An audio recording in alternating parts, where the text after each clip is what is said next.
El 25 de junio de 2009, a las 2:26 de la tarde, un médico marcó el número de emergencias desde una mansión en Holm Bay Hills, Los Ángeles. No dijo su nombre, solo dijo que un hombre de 50 años había dejado de respirar. Ese hombre era Michael Jackson, y lo que pasó dentro de esa casa durante las semanas anteriores a esa llamada es una historia que el mundo todavía no ha terminado de entender, porque no se trata solo de una muerte. Se trata de lo que ocurre cuando un ser humano es empujado tan lejos que su cuerpo simplemente decide parar. Retrocedamos 6 meses. Es enero de 2009. Michael Jackson lleva casi una década sin hacer una gira mundial. Ha vivido en Bahrein, en Irlanda, en Las Vegas, moviéndose de un lugar a otro como alguien que huye de algo que no puede nombrar. Sus finanzas están destrozadas. La mansión Neverland, que compró en 1988 por $19 millones y convirtió en su reino personal, lleva años cerrada. No puede pagar los créditos. Su deuda total en ese momento supera los $400 millones. Y sin embargo, hay algo en él que todavía quiere volver. El 5 de marzo de 2009, en el O2 Arena de Londres, Michael Jackson se para frente a las cámaras y anuncia 50 conciertos bajo el nombre This Is It. 50 noches. 50 veces ante decenas de miles de personas. El mundo explota. En 4 horas se venden más de 700.000 entradas. Es el evento de mayor venta en la historia de la música en ese momento. La gente llora en las filas. Algunos han esperado 20 años para verlo actuar en vivo. Pero detrás de ese escenario, algo no está bien. Las personas que trabajaron con él durante esos meses describen a dos Michael Jackson distintos, el de día y el de noche. El Michael de los ensayos podía parecer tarde, moverse lentamente, parecer ausente, pero cuando la música comenzaba, algo cambiaba en él. Kenny Ortega, el director creativo del show, escribió un correo electrónico interno en mayo de 2009 en el que decía que Michael llegó a los ensayos temblando, desorientado, con frío en una habitación cálida. Ortega escribió textualmente que estaba preocupado por su estado físico y emocional. Ese correo fue presentado como evidencia en el juicio que vino después. ¿Qué estaba pasando dentro de esa mansión en Carolwood Drive donde Jackson vivía con sus 3 hijos? La respuesta tiene un nombre: Propofol, un anestésico de uso hospitalario que se utiliza para sedar a pacientes antes de cirugías. Michael Jackson lo llamaba leche. Llevaba años usándolo para dormir, no para relajarse.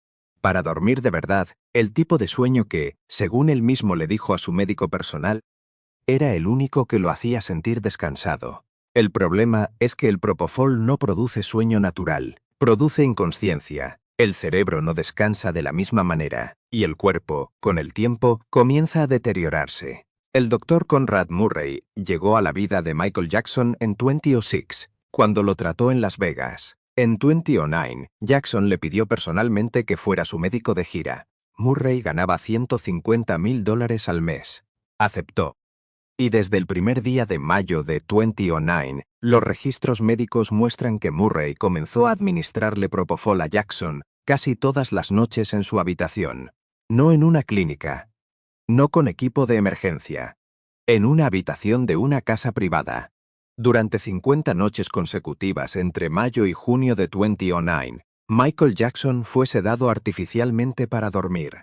Algunos médicos que testificaron en el juicio posterior calcularon que la dosis acumulada que recibió en ese periodo era suficiente para realizar múltiples cirugías mayores. Su cuerpo no estaba descansando, estaba siendo apagado y encendido como una máquina. Y las máquinas, eventualmente, se rompen. Lo que nadie sabía entonces, excepto quizás Murray, es que Jackson había comenzado a mostrar señales físicas serias. Perdió peso de manera acelerada. Algunos testimonios de personas que lo vieron en junio de 2009 describen a un hombre que parecía 20 años mayor que en el video de su anuncio en marzo. Sus manos temblaban. Su voz, en algunos ensayos, no llegaba a las notas que siempre había alcanzado.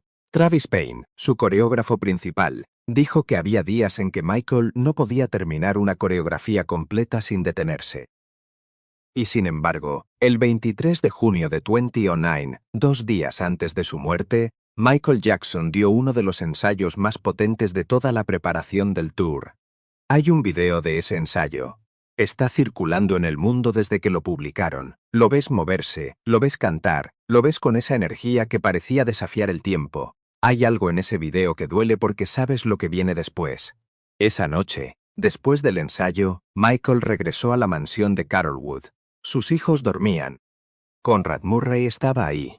Según el testimonio del propio Murray durante el juicio, Jackson estaba angustiado esa noche. Le dijo que necesitaba dormir, que no podía llegar al show sin descansar bien. Murray le administró varias benzodiazepinas primero, medicamentos que deberían haberlo sedado. No funcionaron. Jackson insistió. Murray finalmente le administró propofol.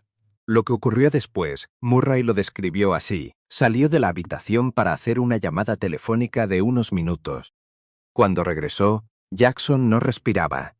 Pero esa versión tiene problemas. Los médicos forenses que analizaron el caso encontraron niveles de propofol en la sangre de Jackson que eran consistentes con una dosis mucho mayor que la que Murray admitió haber administrado. La investigación determinó que Murray dejó a Jackson solo durante un periodo más largo del que declaró, sin monitoreo, sin equipo de reanimación cerca, sin línea de oxígeno preparada. Cosas que cualquier médico que administra propofol en un contexto clínico tiene como protocolo básico. Murray no tenía nada de eso. A las 12:21 de la tarde del 25 de junio, según los registros de su teléfono, Murray hizo una llamada personal mientras Jackson estaba bajo sedación a las 12:53. Según esos mismos registros, hizo otra. No fue hasta las 2:26 que se llamó al 911. Hay más de una hora sin registro de que alguien atendiera a Michael Jackson. La ambulancia llegó. Los paramédicos encontraron a Jackson en cama, frío, sin pulso. Intentaron reanimarlo durante más de 40 minutos. Lo trasladaron al Ronald Reagan UCLA Medical Center. A las 2:26 de la tarde, fue declarado muerto. Tenía 50 años. La noticia viajó por el mundo en minutos. Twitter colapsó. Los servidores de Google registraron tal volumen de búsquedas sobre su nombre que el sistema pensó que era un ataque informático. En las calles de Los Ángeles, de Nueva York, de París, de Tokio, la gente se detuvo.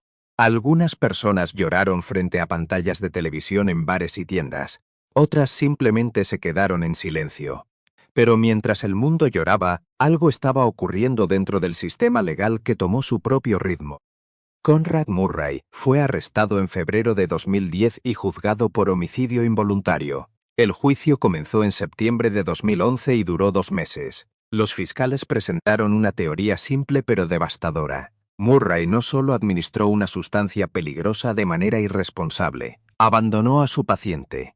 Un médico que administra propofol nunca puede dejar solo al paciente. Eso no es una opinión médica. Es un protocolo estándar que cualquier anestesiólogo del mundo puede confirmar.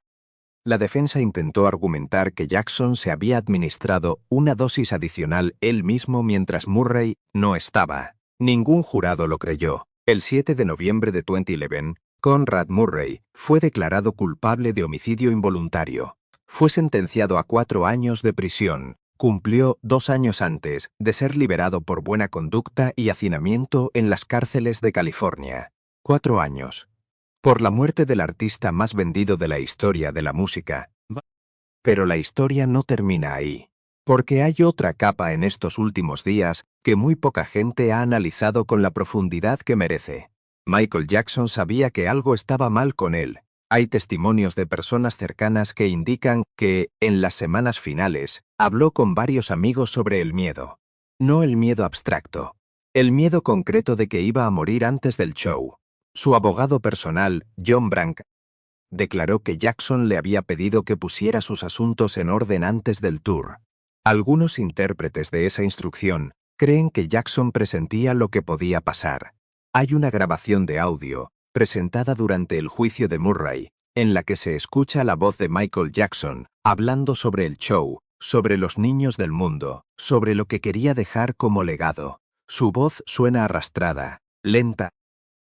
Los expertos dijeron que fue grabada bajo los efectos de algún sedante. En esa grabación, Jackson dice que quería construir el hospital más grande del mundo para niños, que era su sueño, que quería que la gente lo recordara no como una estrella, sino como alguien que amó. Esa frase es difícil de ignorar cuando sabes que fue pronunciada semanas antes de su muerte.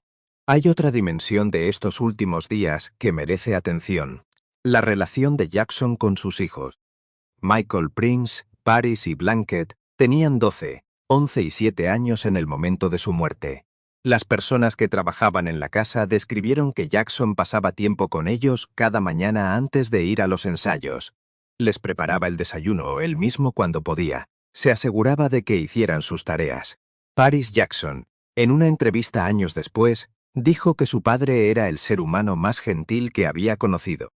También dijo que su muerte la destruyó de maneras que tardó años en empezar a entender.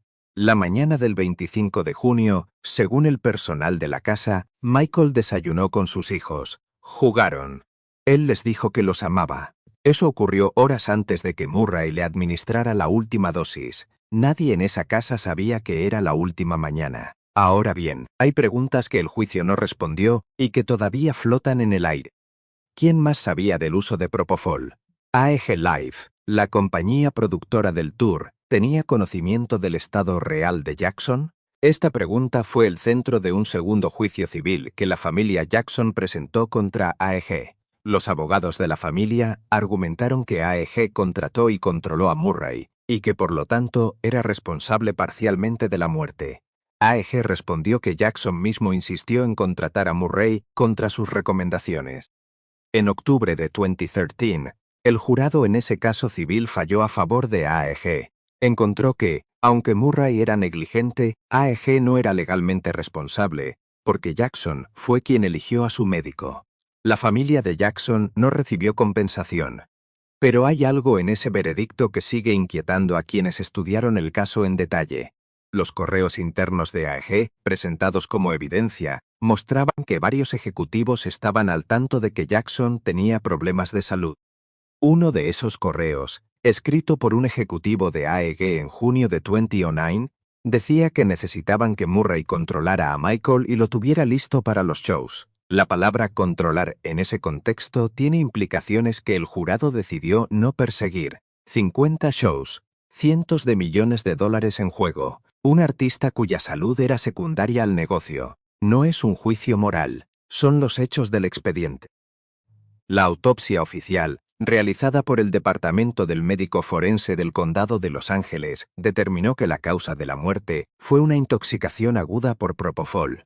No hubo drogas ilegales en su sistema. No había señales de enfermedad terminal. Michael Jackson, según el forense, podría haber vivido mucho más tiempo. Fue la intervención química lo que lo mató, no su cuerpo fallando por sí solo.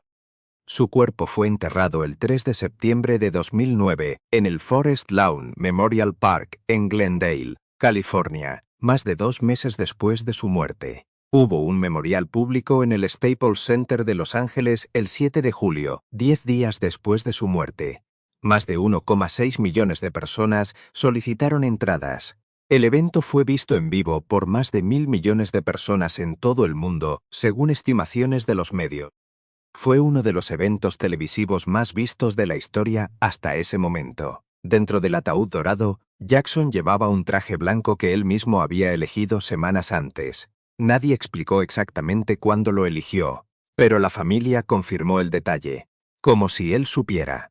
Desde su muerte, su legado ha sido objeto de disputas, redefiniciones y debates que siguen sin resolverse. En 2019, el documental Living Neverland presentó testimonios de 2 hombres que acusaron a Jackson de abuso sexual durante su infancia. El mundo se dividió nuevamente. Sus hijos defendieron su memoria. Sus fanáticos cuestionaron la credibilidad de los testimonios. Los tribunales en Estados Unidos han tenido que evaluar demandas relacionadas con estas acusaciones, con resultados mixtos. Lo que resulta innegable, independientemente de cualquier posición moral, es que Michael Jackson fue un ser humano de una complejidad que el mundo nunca supo exactamente cómo manejar. Fue el niño de Gary, Indiana, que subió al escenario con The Jackson 5 a los 5 años y no bajó hasta los 50. que vivió su infancia en público y su adultez en un aislamiento que él mismo construyó como protección, y que eventualmente se convirtió en su jaula. Hay una frase que el propio Jackson dijo en una entrevista con Martin Bashir en 2003, una entrevista que también fue el origen de muchos de sus problemas legales posteriores. Dijo: «La peor cosa que puedes hacerle a un niño es decirle que no es amado». Luego se quedó en silencio. Bashir no respondió de inmediato. Nadie en la sala respondió. Era demasiado claro de dónde venía esa frase. Joseph Jackson, su padre, murió en 2018. Nunca dio una entrevista completa y honesta sobre cómo crió a sus hijos. Los que conocieron a Michael de cerca dicen que la relación con su padre fue una herida que nunca cerró. Que todo, desde las cirugías que transformaron su rostro hasta la búsqueda constante de afecto de personas más jóvenes que él, tenía raíces en esa infancia que fue robada por los escenarios, y la disciplina de un hombre que veía el talento como un activo comercial, no como una extensión de un ser humano. ¿Qué habría pasado si los 50 shows se hubieran realizado? Si Murray hubiera actuado diferente esa noche. Si alguien dentro de AEG hubiera frenado el tour cuando los correos internos ya mostraban preocupación. No hay respuesta para esas preguntas. Solo hay el hecho de que ninguna de esas cosas ocurrió. Y hay algo que sí ocurrió y que muchos olvidan mencionar. 3 días antes de su muerte, Michael Jackson fue al ensayo en el Staples Center. Estaba de buen humor. Bromeó con los bailarines. Cantó fragmentos de canciones que no estaban en el setlist oficial solo porque quería. Alguien del equipo dijo que esa tarde pareció el Michael de 1983 por un momento. Libre, presente. Como si el peso de todo lo demás hubiera desaparecido por unas horas dentro de la música. Eso también es real. Eso también es parte de los últimos días. El 25 de junio de 2009 terminó algo que había comenzado décadas antes en un garaje en Indiana con un niño que podía moverse como nadie y cantar como si lo hubiera aprendido en otro mundo. Lo que no terminó fue la pregunta. La pregunta sobre qué sistema, qué industria, qué conjunto de decisiones humanas llevó a que eso terminara de esa manera, en esa habitación, con esas circunstancias. Hay personas vivas hoy que saben más de lo que dijeron. Hay correos que no fueron presentados. Hay conversaciones que ocurrieron en habitaciones donde no había grabadoras. Y hay 3 hijos que crecieron sin su padre, tratando de entender algo que los adultos que rodeaban a su familia tampoco supieron explicar. Michael Jackson no murió porque era débil. No murió porque era un adicto sin control. Murió en el cruce entre su propio sufrimiento y el interés de personas que necesitaban que él funcionara. Eso es lo que los últimos días revelan cuando los miras de cerca, sin el filtro del mito ni el filtro de la condena. Y eso, quizás, es lo más difícil de sostener, que la verdad sobre un ser humano raramente cabe en un héroe o en un villano, que a veces cabe solo en la imagen de un hombre en una habitación oscura, incapaz de dormir, esperando que alguien lo ayude a descansar. Y nadie, esa noche, supo cómo hacerlo.